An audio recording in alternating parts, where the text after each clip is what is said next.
खा, रागाने खा, नाही तर पेढा कोणत्याही अंगाने श्रवण करा. तसं पेढ्याचा एकच परिणाम आहे, तशी संत आहे महाराज. संतांना तुम्ही कोणत्याही अंगाने श्रवण केलं, कोणत्याही अंगाने संतांना बघण्याचा प्रयत्न केला तर संत मनुष्य देहाचा उद्धार केल्याशिवाय राहणार नाही. म्हणून महाराज मी अभिमानाने सांगत असतो की देवभूमीपेक्षा संतभूमी नेहमी श्रेष्ठ असते. कारण का, खरं तर या ठिकाणी इतका आनंद वाटतो महाराज. शूर पंचकृषीतील जेवढा काही समाज आहे ना महाराज, तो फार पुण्यवान आहेत. फार पूर्वजन्मीची त्यांची काहीतरी पुण्यही असेल महाराज, या भूमीमध्ये त्यांना जन्म मिळाला. कारण या ठिकाणी 4-4 संतांनी समाधी घेतलेल्या आहेत महाराज. संतांची भूमी एवढी सामान्य नाही, संतांच्या भूमीला फार शास्त्रामध्ये महत्त्व आहेत. म्हणून मी नेहमी सांगत असतो की देवभूमीपेक्षा संतभूमीला फार म्हणजे महत्त्व आहेत. कारण का, आपल्याला जर देवापर्यंत जायचं असलं तुकाराम महाराज, तर त्याचं एकमेव माध्यम आहे. तर काय हो, हरि प्राप्तीचे उपाय धरावे संतांचे ते पाय, धरावे संतांचे ते पाय, धरावे संतांचे ते पाय. हरि प्राप्तीचे उपाय धरावे संतांचे ते पाय, धरावे संतांचे ते पाय, धरावे पाय.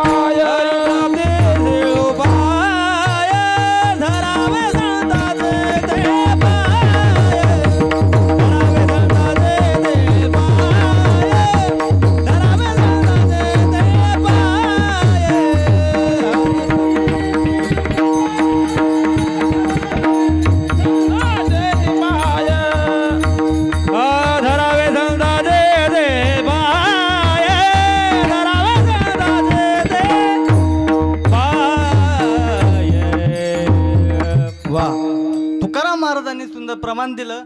हरी प्राप्तीसी उपाय धरावे संताचे ते पाय. संताशिवाय आपण भगवंतापर्यंत जाऊ शकतो का हो? आपल्याला जर पंढरपूरला जायचं असलं तर आपलं माध्यम काय महाराज? म्हातारे माणसाचं बरं का, तरुण पोरायचं नाही सांगत. काय आहे, बस. तिकीट लागत नाही, काहीच लागत नाही, फक्त बस स्टँडवर जाऊन उभं राहायचं. डायरेक्ट माध्यम काय महाराज? बस. तसं आपल्याला भगवंतापर्यंत जायचं असेल तर त्याचं एकमेव माध्यम ते म्हणजे संत. संता विना प्राप्ती.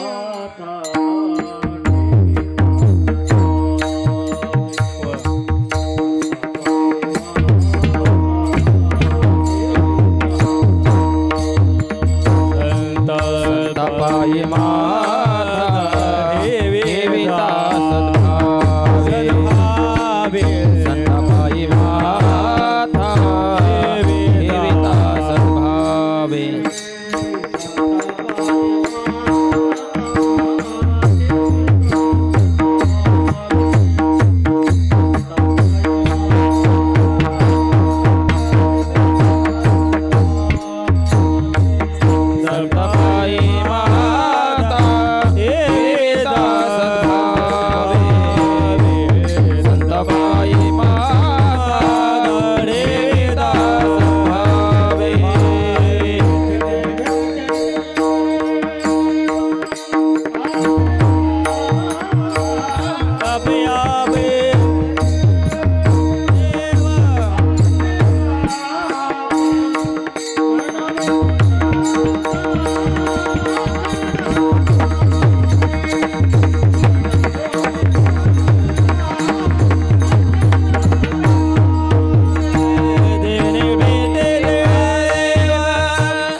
पायी माथा ठेविता सद्भावे तेने भेटे देव आपोआप. म्हणजे संताशिवाय आपल्याला भगवंताची प्राप्ती होणार.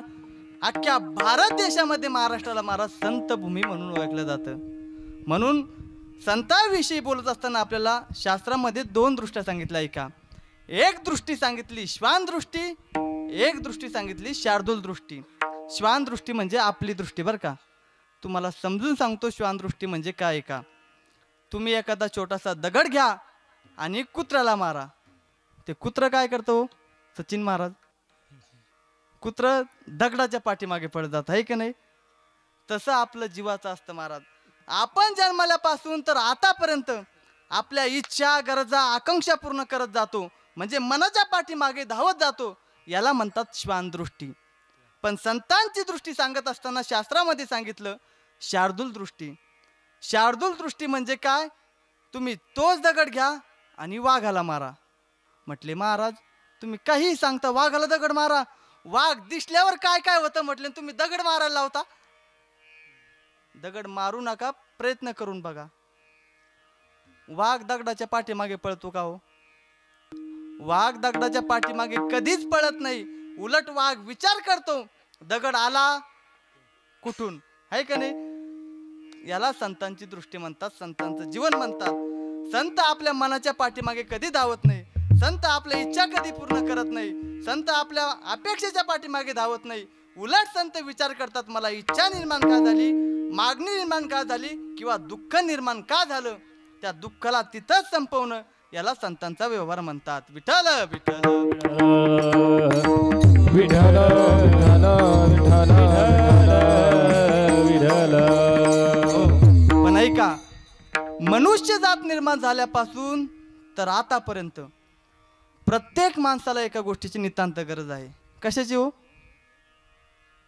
पंडित मामा, कशाची गरज आहे आपल्याला.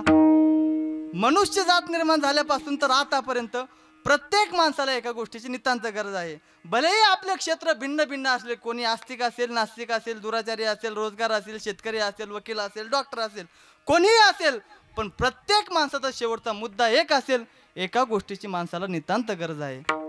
महाराज 21 तारखेला माझं छत्रपती संभाजीनगरला कीर्तन झालं. सहज माता माऊल्यांना मी हा प्रश्न विचारला, म्हटलं का हो आपल्याला एका गोष्टीची नितांत गरज आहे. म्हटले ती माता माऊली एक उठून उभी राहिली. म्हटले महाराज आम्हाला कसलीच गरज नाही म्हटले, पण आम्हाला एका गोष्टीची नितांत गरज आहे. म्हटले महिन्याला आम्हाला जेवण नसलं चालतं, पण महिन्याच्या महिन्याला ब्युटी पार्लरला गेल्याशिवाय आम्हाला जमत नाही म्हटले. याची गरज आहे का आपल्याला, याची गरज नाही महाराज. प्रत्येक माणसाला सुख आणि समाधानाने जीवन जगता यावं, सुखासाठी प्रत्येक माणूस धडपड करत राहतो, आहे की नाही. प्रत्येक माणूस आपलं क्षेत्र जरी भिन्न भिन्न असलं तरी प्रत्येक माणसाचा शेवटचा मुद्दा काय असेल तर आपल्याला सुखाने आणि समाधानाने जीवन जगता. काय झालं, जे ध्यान देऊन कीर्तन ऐकतात त्यांना खरंच कीर्तन ऐकण्यामध्ये सुख असतं बरं का. पण जे नुसतं टाइमपास करण्यासाठी येतं ना महाराज, इथं बैस बसल्या बसल्या चटाईचे दोरेवड, नाही तर महिला मंडळ पाठीमागची विणीला गाठी मार, त्यांची विणी सोडून टाक, म्हणजे असे रिकामे कामं करतात. पण ज्यांना खरंच कीर्तनाची आवड असते त्यांना कीर्तन ऐकण्यामध्ये सुख, आणि जे कीर्तनात येऊन झोपा घेतात त्यांना झोप घेण्याचं सुख असतं बरं का. सुखात काही फरक आहे का हो. कीर्तन ऐकण्याचं काय सुख, आणि कीर्तनामध्ये येऊन झोपा घेण्याचं काय सुखच आहे ना महाराज. सुखात काय फरक आहे का. काय झालं माझं त्या बरं का लक्ष्मण महाराज त्या बुलढाणा साईडला माझं कीर्तन झालं बरं का. कीर्तन झालं आणि शेवट एक आजीबाई बसलेली होती. इथं आहे का शेवट आजीबाई, आहे लक्ष ठेवा आजीबाई शेवटच्या.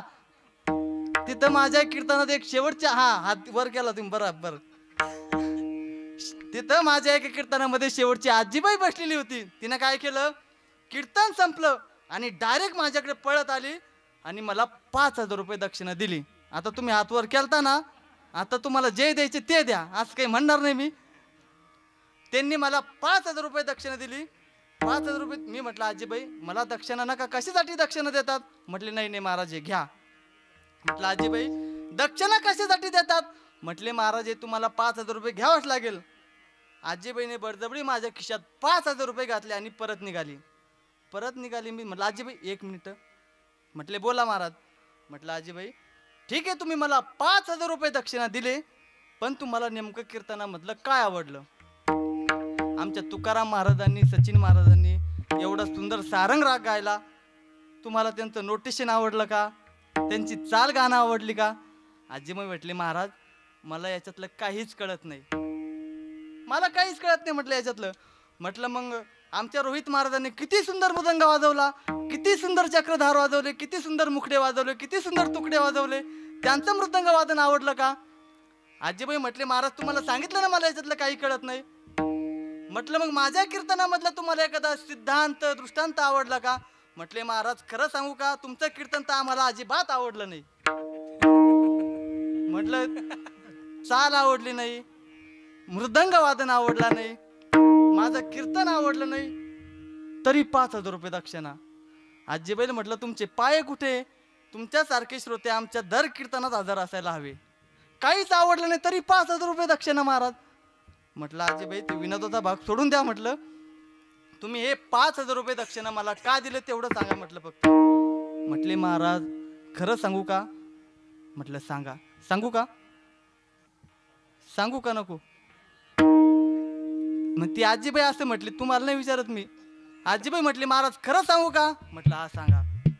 म्हटले महाराज मी ज्या छत्रपती संभाजीनगरला दवाखान्यात गेले म्हटले, त्या करंट्या डॉक्टरांनी माझ्याकडून 50,000 रुपये लुटले. 50. 40 गोळ्या मी सकाळी घेते, 40 गोळ्या संध्याकाळी घेते, 40 गोळ्या दुपारी घेते म्हटले. पण महाराज ऐका ना म्हटले, 40 गोळ्या सकाळ संध्याकाळ घेते, परंतु 1 मिनिट तर डोळा लागाव म्हटले. जे का तुमचं कीर्तन सुरू झालं तेव्हापासून मी झोपले तर डायरेक्ट ज्ञानेश्वर माऊलीलाच उठले म्हटले. म्हणजे त्या आजीबाईला कशामध्ये आनंद आला हो? कीर्तनामध्ये, झोपण्यामध्ये. आणि तुम्हाला निदान ऐकण्यापुरतं तरी ऐकण्यामध्ये म्हणा विठ्ठल विठ्ठल.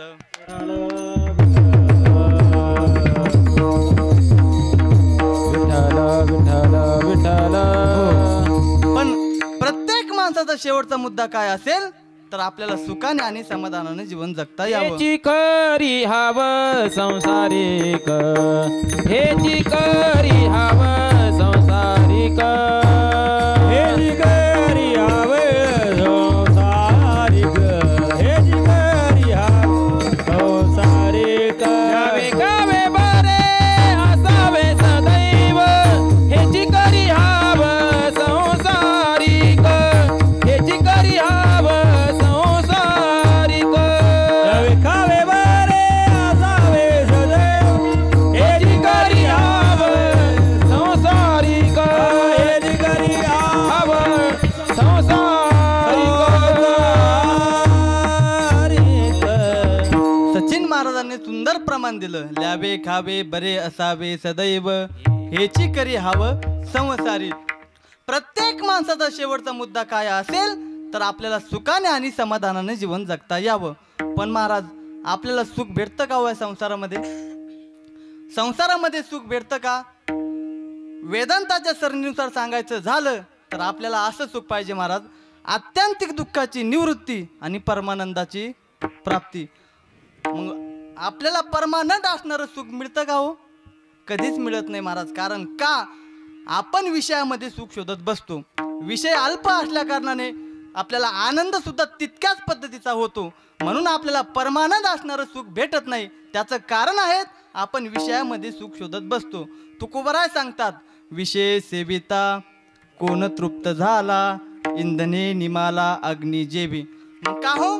तुम्हाला सुख आणि समाधान जर पाहिजे असेल ना तर आपल्याला फक्त सुख आणि समाधान हे संताकडे पाहून मिळतं. संताशिवाय आपल्याला सुख आणि समाधान प्राप्त होत नाही किंवा त्यांच्याशिवाय आपल्याला सुख आणि समाधान लाभत नाही.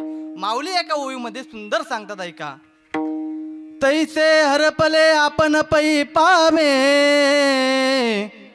हे तरी संता ते पाहता गिवसावे, हे म्हणून वाणावे ऐकावे, तेची सदा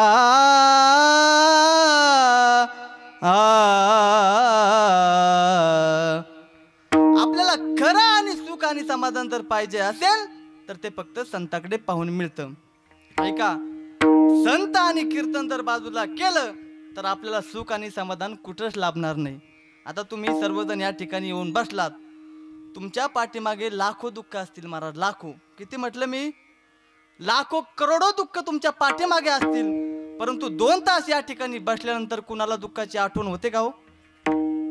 कुणाला दुःख या ठिकाणी आठवत नाही. याचंच नाव परमार्थ आहे महाराज. परमार्थामध्ये दुःख आठवतच नाही महाराज, याचंच नाव कीर्तन आणि संत आहेत. संत आणि कीर्तन जर सोडलं तर आपल्याला सुख आणि समाधान कुठंच प्राप्त होणार नाही. ऐका, 2 मिनिटांमध्ये तुम्हाला कीर्तन म्हणजे काय, ऐका, कीर्तनाची व्याख्या सांगतो. कीर्तन म्हणजे काय? स्वर, ताल आणि लय यांची एकरूपता म्हणजे कीर्तन. टाळ विना मृदंग यांचा साधून केलेला ब्रह्मनाद म्हणजे कीर्तन. आपल्या मनातील वाईट विचार काढून टाकायचं साधन म्हणजे कीर्तन. आपल्या मनामध्ये पॉझिटिव्ह ऊर्जा निर्माण करायचं साधन म्हणजे कीर्तन. आपल्या बुद्धीचा विकास म्हणजे कीर्तन. आणि एका साधनामध्ये जगाचा बाप नाचायला तयार होतो, ते एकमेव साधन म्हणजे कीर्तन. याचं नाव आहे महाराज कीर्तन.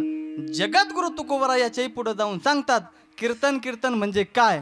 कीर्तन चांग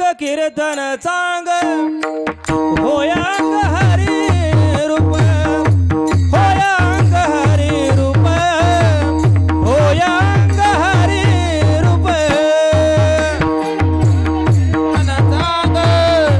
होयांग हरी रूप, होयांग हरी रूप, हरी रूप.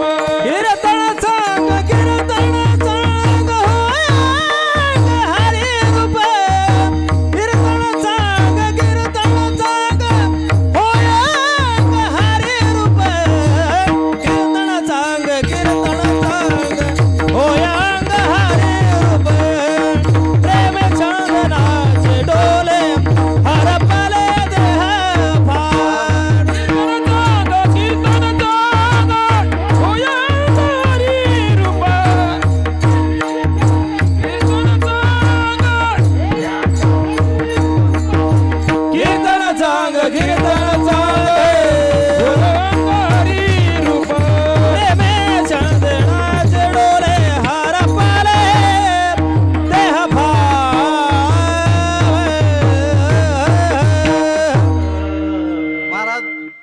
जगद्गुरु तुकोबरा सांगतात या कीर्तनाच्या माध्यमातून देव भेटेल नाही भेटणार मी सांगू शकत नाही, पण होय अंग हरी रूप, स्वतःच शरीर ब्रह्मस्वरूपाला हरी स्वरूपाला प्राप्त झाल्याशिवाय राहणार नाही.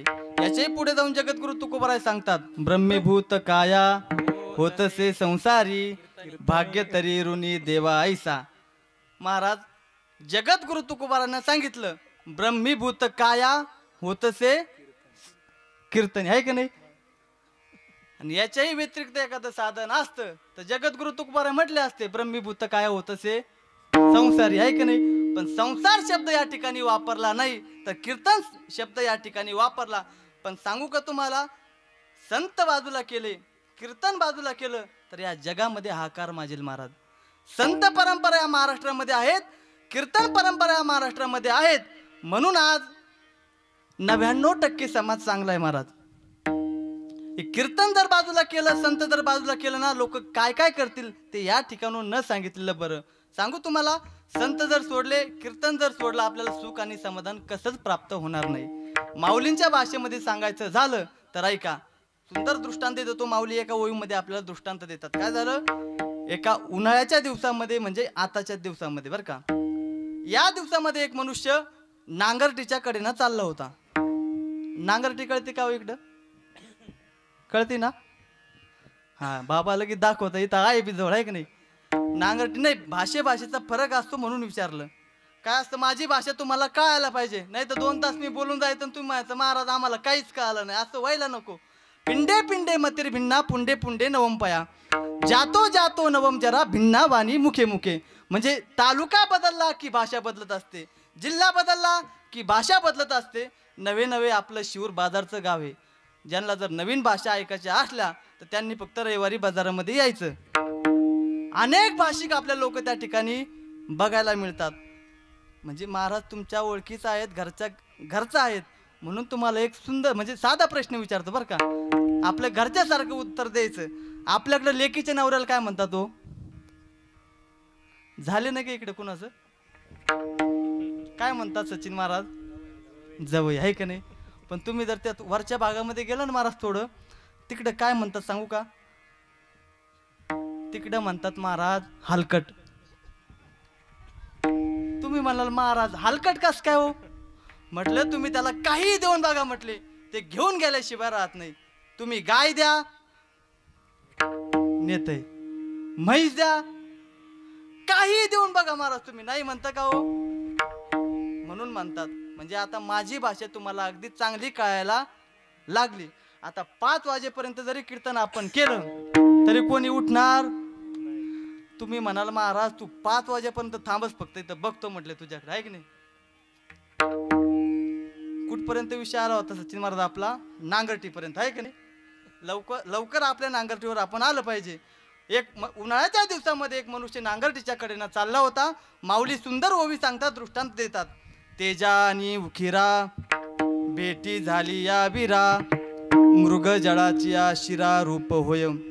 माऊली सांगतात तो मनुष्य त्या नांगरटीचा आणि सूर्याचा संबंध झाला की या दिवसामध्ये आपल्याला असं जर लांब आता बी बघितलं तर दिसलं, लांब जर बघितलं तर पाणी तयार झालेलं दिसतं. काय असतं? कोणतं पाणी ते?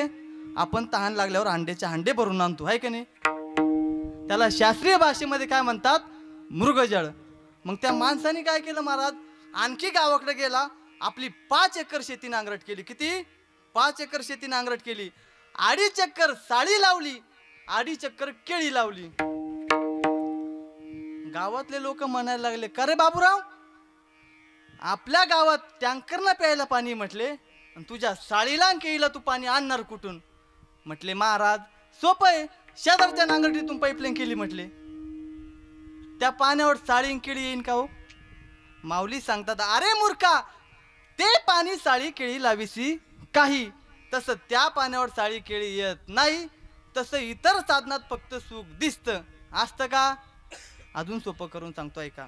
एक श्रीमंत घरचा माणूस होता, गडगंज त्याच्याकडे संपत्ती होती, भरपूर मोठा घरातला माणूस होता. त्याचा अचानक जोराचं पोट दुखायला लागलं. त्याने 10,000 रुपये आपल्या खिशामध्ये घेतले आणि डॉक्टर साहेबांकडे गेला आणि डॉक्टर साहेबाला म्हटलं, डॉक्टर साहेब, माझं खूप जोराचं पोट दुखायला लागलं, म्हटलं माझ्या पोटाचा इलाज करा. डॉक्टर साहेब म्हटले होऊ शकणार नाही.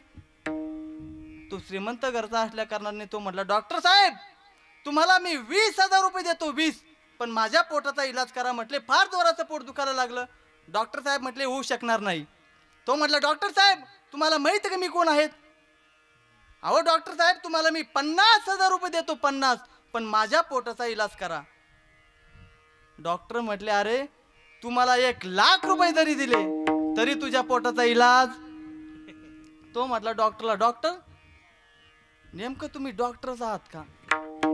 कारण आजकालचे डॉक्टर महाराज, आपण डॉक्टरांकडे गेलो, डॉक्टर म्हणतात काढा जीभ बाहेर, डोळे वाचवा, श्वास आत घ्या, श्वास बाहेर सोडा, उलथवा, पालथवा, नंतर आपल्याला विचारते महाराज आता तुम्हाला काय होतं, आहे का नाही?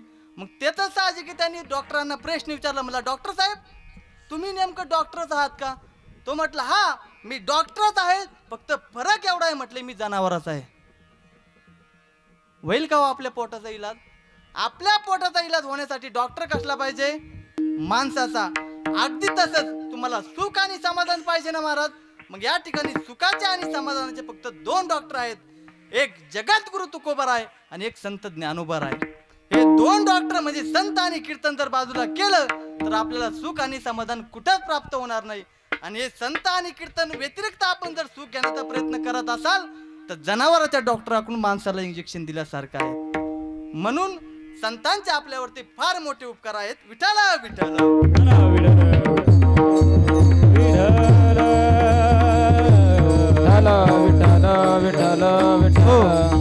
मग का हो महाराज सुख कुठं आहे आणि कुठं नाही ते तरी आम्हाला सांगा म्हटले. ऐका तुम्हाला 4 पद्धतीने मी पटवून देतो सुख कुठे आहे आणि कुठे नाही.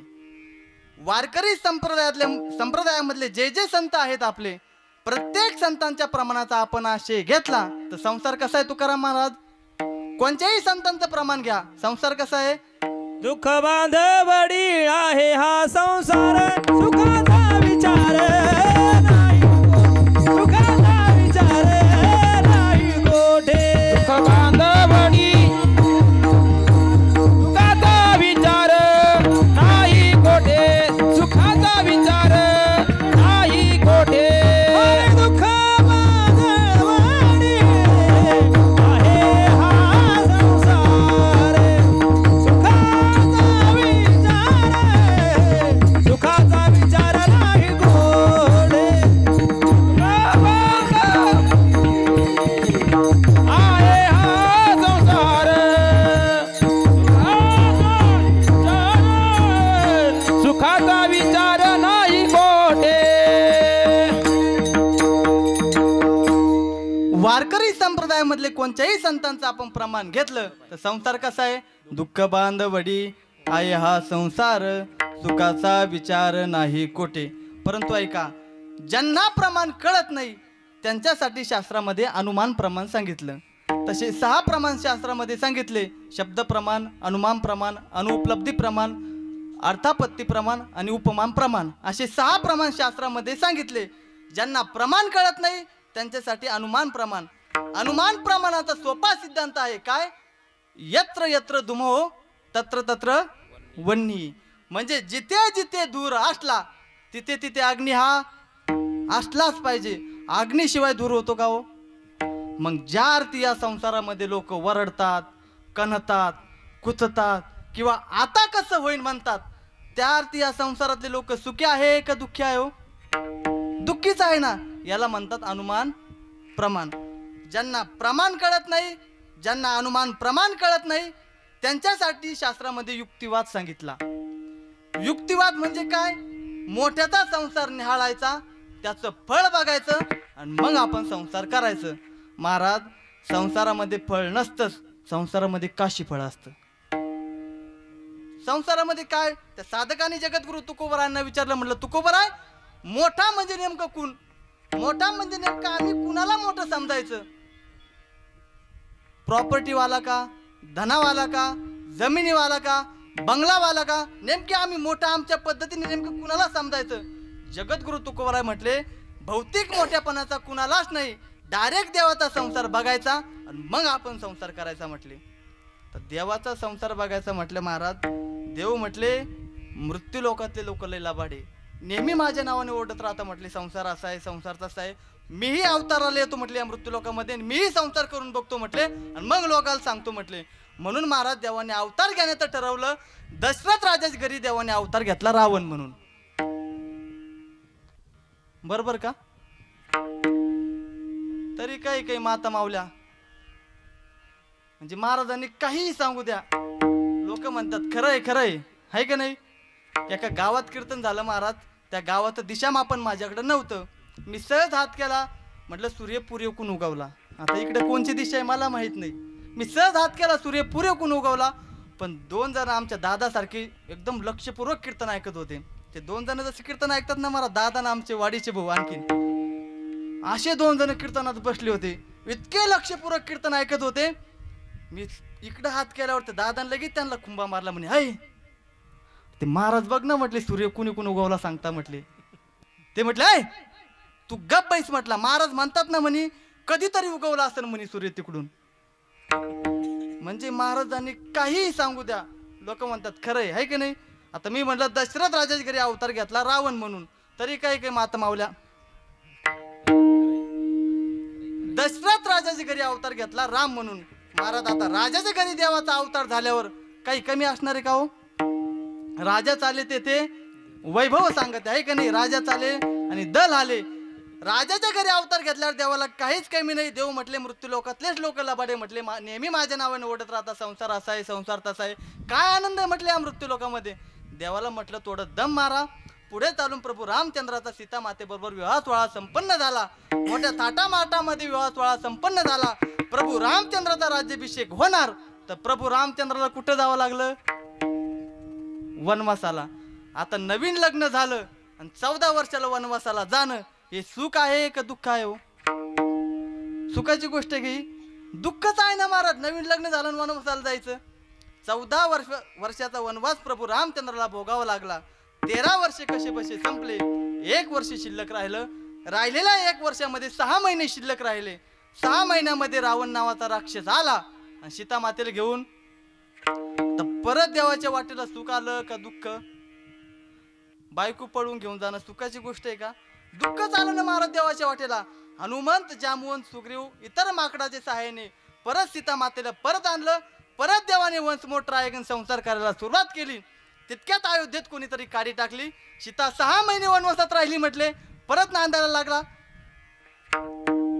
परत सीता मातेला कुठं जावं लागलं? हो, वनवासात, आहे की नाही? याला म्हणतात संसार. तो आपण करू द्या, देवाने करू द्या, नाही तर कुणीही करू द्या महाराज, त्याचं फळ काय आहे? ऐका, तुम्हाला रोगर माहिती का? रोगर आपण भाजीत 1-1 चमचा टाकून खातो दररोज. आजीबाई तरी हाच का? फवारतात ते रोगर, आहे की नाही? आपण फवारतो ते रोगर.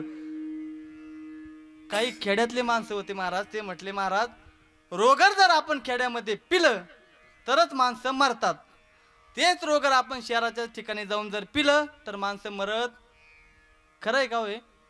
तुम्ही रोगर खेड्यात प्या, नाही तर शहरात प्या, नाही तर दिल्लीत जाऊन प्या. रोगर कुठेही जाऊन प्या, तसा त्याचा परिणाम एक आहे. तसा संसार आहे. आपण करू द्या, देवाने करू द्या, नाही तर कोणीही करू द्या, त्याचा परिणाम एक आहे. पण काय महाराज, रोहित महाराज यात एक आशय आहे बरं का. आपल्याला जरा दुसऱ्याचं बरं वाटतं, जरा किंचित बरं का होईना, आपल्याला दुसऱ्याचं बरं वाटल्याशिवाय राहत नाही. 100 एकर वाल्याला 50 एकर वाल्याचं बरं वाटा का हो?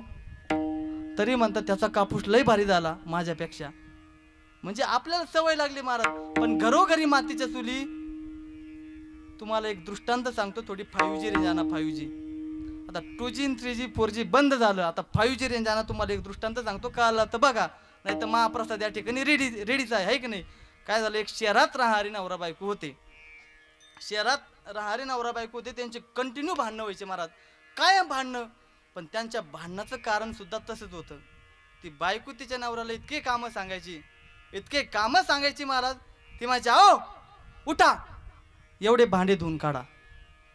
नवऱ्याला महाराज त्याची बायको, उठा, एवढं धुणं धुवून काढा, भांडे घासा, धुणं धुवा. एक दिवस थंडीच्या दिवसामध्ये तिने काय केलं, आपल्या नवऱ्याला 5 वाजता उठवलं आणि 5 वाजता उठवलं म्हणे, हे बा माझ्यासाठी असे गरम गरम कांदे पोहे बनवा म्हटले. किती वाजता? पहाटे 5 वाजता थंडीच्या दिवसामध्ये माझ्यासाठी गरम गरम कांदे पोहे बनवा म्हटले. त्याला थंडीच्या दिवसात साखर झोपेतून हा उठला महाराज. इतका राग आला याला. हे म्हटलं, हे बघ तुझं माझं जमत नाही म्हटलं, आता मी डायरेक्ट वकिलाकडे जातो आणि घटस्फोट घेतो म्हटला. तुझं माझं जमतच नाही म्हटलं. आता कोण म्हटलं? गडी. तुझं माझं जमत नाही, मी वकिलाकडे जातो आणि घटस्फोट घेतो. शहरात राहणार होता, पलीकडच्याच गल्लीमध्ये वकिलाचं घर होतं. वकिलाच्या घरी गेला आणि अर्ध्याच तासांनी परत आला आणि परत तिच्यासाठी कांदे पोहे बनवायला लागला. ही म्हटली, का हो तुम्ही तर वकिलाकडे गेला होतात ना? ती म्हटली, हा वकील दारातच भांडे घशीत होता म्हटला. ज्यांना कळलं त्यांना धन्यवाद. बाकीचं महाप्रसाद घेतल्याशिवाय जाऊ नका. विठ्ठल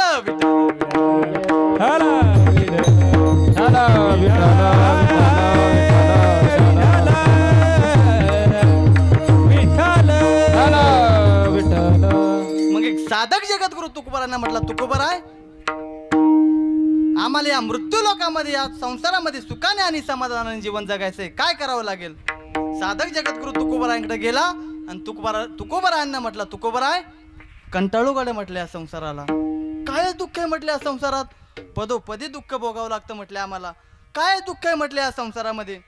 जगद्गुरु तुकोबाराय सचिन महाराज सहज त्याला म्हटले, संसारामध्ये दुःख आहे ना म्हटले, मग संसार सोडून दे ना आनंदी होय.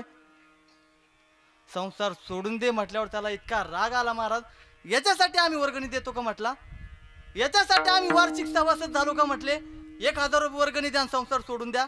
याच्यासाठी तुम्हाला इतक्या लांबून बोलवलं म्हटले, संसार सोडून द्या, 1000 रुपये द्या, संसार सोडून द्या. एवढा मोठा सप्ताह याच्यासाठी केला का म्हटले, संसार सोडून द्या.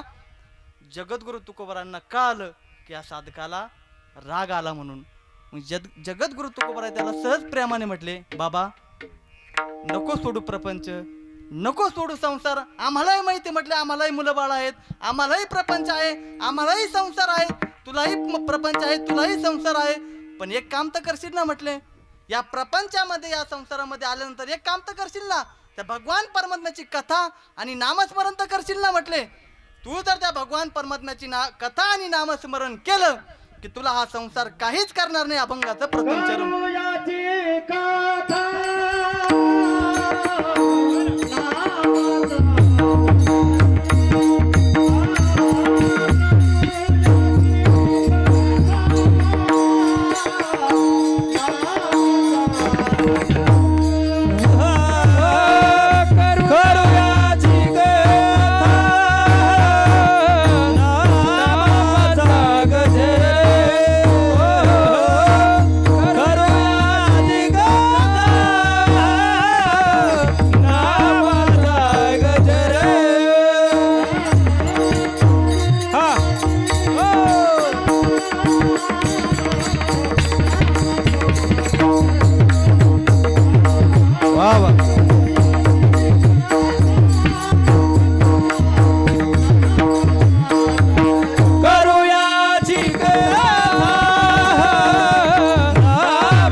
जगद्गुरु तुकोबाराय अभंगाच्या प्रथम चरणात सांगतात, करूयाची कथा नामाचा गजर, आम्हा संसार काय करी.